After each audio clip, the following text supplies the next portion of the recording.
Hello everyone, this is Crota giving you another replay between Evil Genius's Axslav and Fenix Fenix here on Terminus, not Terminus, Tal'Darim Altar. Fenix, good luck, have fun, 2-base all in. Yeah, I'm Cheeser.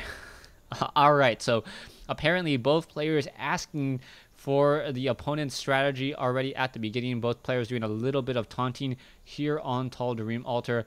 Axslav spawning as the blue Protoss player here on the bottom right-hand side of the map. Meanwhile, Fenix spawning on the bottom left-hand side of the map.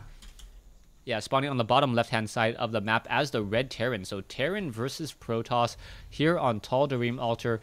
A map very, very known to macro sort of play, but we'll see what's going to happen here.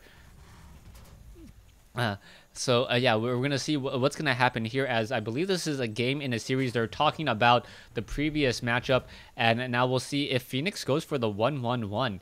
The 1-1-1 strategy, 1 barracks, 1 factory, 1 starport, a very effective strategy against Protoss players in general.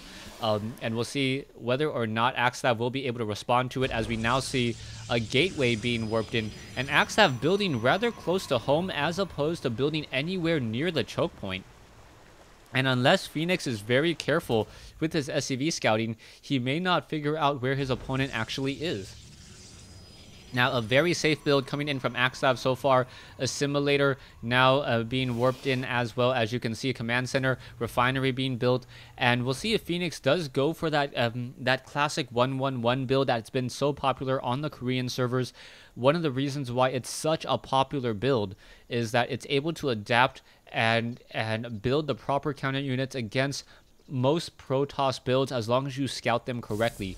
The only benefit that really Protoss players have is that they can hide their tech buildings, they can hide their number of gateways in really obscure locations, because the gateways just really warp in units anywhere where there is pylon power anyways. So it's not like a Terran player, where the Terran player wants to keep his barracks together, he wants to keep his production buildings together so that they all come out from the same location and they can all rally to the same point.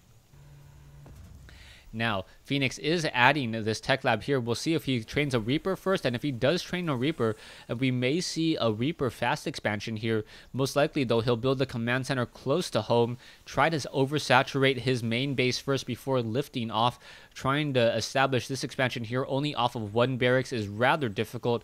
We may also see the research on the concussive shell and a Marauder to follow up right behind it, as a probe now wandering around. The Marine going to get some damage onto that probe, but the probe is finally able to back off. Has the SCV found his opponent yet? No, he is not. By process of elimination, he does know that Axslav is down over here, as we are now going to see a Zealot being added. So the Zealot going to go toe-to-toe against a Marine. The Marine needs to back off, though. The Marine taking one unfortunate round of attack, as the Reaper now getting some easy shots onto that Zealot. The Zealot may not realize what's happening to him. He's getting shot in the back and does get destroyed. So first blood dealt by Fenix, but an SCV will get destroyed, as well as the Stalker now going to deny any sort of scouting. Will we see a scanner sweep is the key question, as Fenix now opening and opting to go for a 2-racks play after his command center is started. Meanwhile, we do see a Nexus now warping in. I'm not quite sure. No, the Nexus was not placed down, so the SCV doesn't know that his opponent is trying to expand at this point. We can see a Reaper over here making sure that no units are going to perhaps try to sneak by at all. There's one Stalker here making sure that there is no Reaper going to jump up and try to deal any damage to this very vulnerable mineral line, as Axslav only has 1 gateway right now, so 1 production building. He is getting Warp Gate. That Warp Gate tech will help him out with overall production, as Warp Gate units do train a little bit faster than gateway units.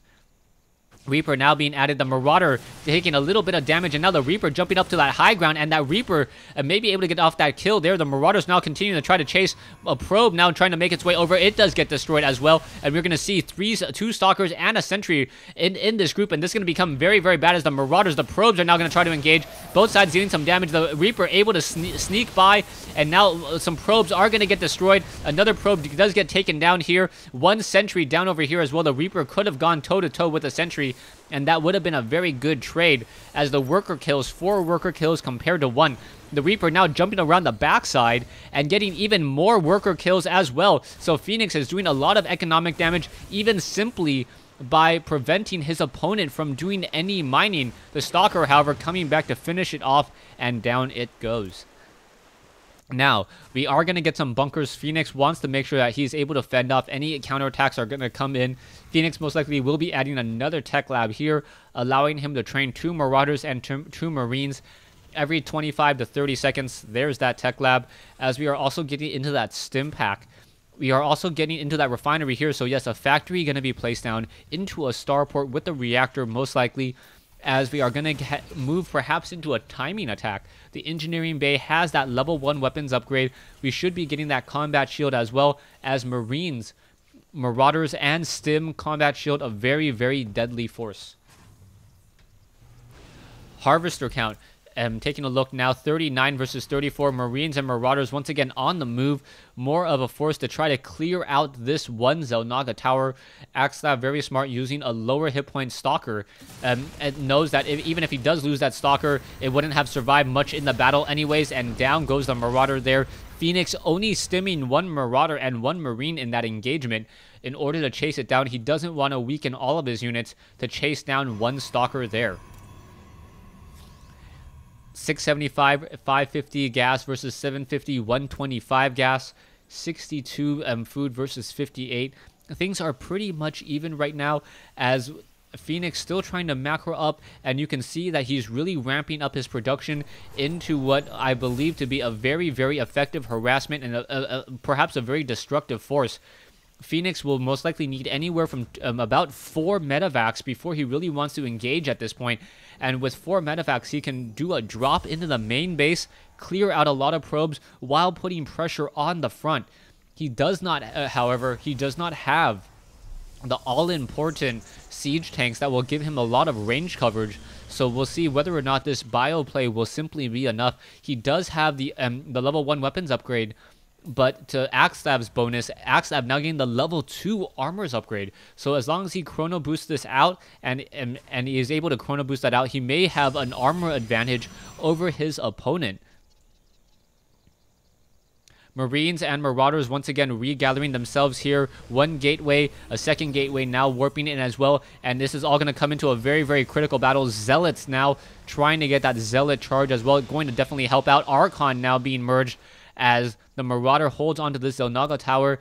A very large army being produced. You can see a 2nd engineering bay also being added as well. Marines and Marauders going to be added, and we're going to have an engagement in the center portion of the map. Archons, the Marines, and Marauders do not want to fight there for some reason, and that factory will simply get destroyed, as it is not unable to do any true scouting whatsoever. It looks like a medevac drop going to come in along the backside. There is nothing back over here at all. Axslav does have a large number of warp gates, though, as the drop now going to continue to push into the center and now drop straight into the natural expansion. This is going to deal a lot of damage as the Marauders and Marines are dropping probes coming off the mineral line as well. And now feedback onto the medevac. The medevac unable to heal up any more units, as the probes are going to finish off the rest of this army here, trying to finish off the Zealots, as now we can see Stalkers, Zealots, and Sentries with an Archon taking down this command center. So this command center will fall.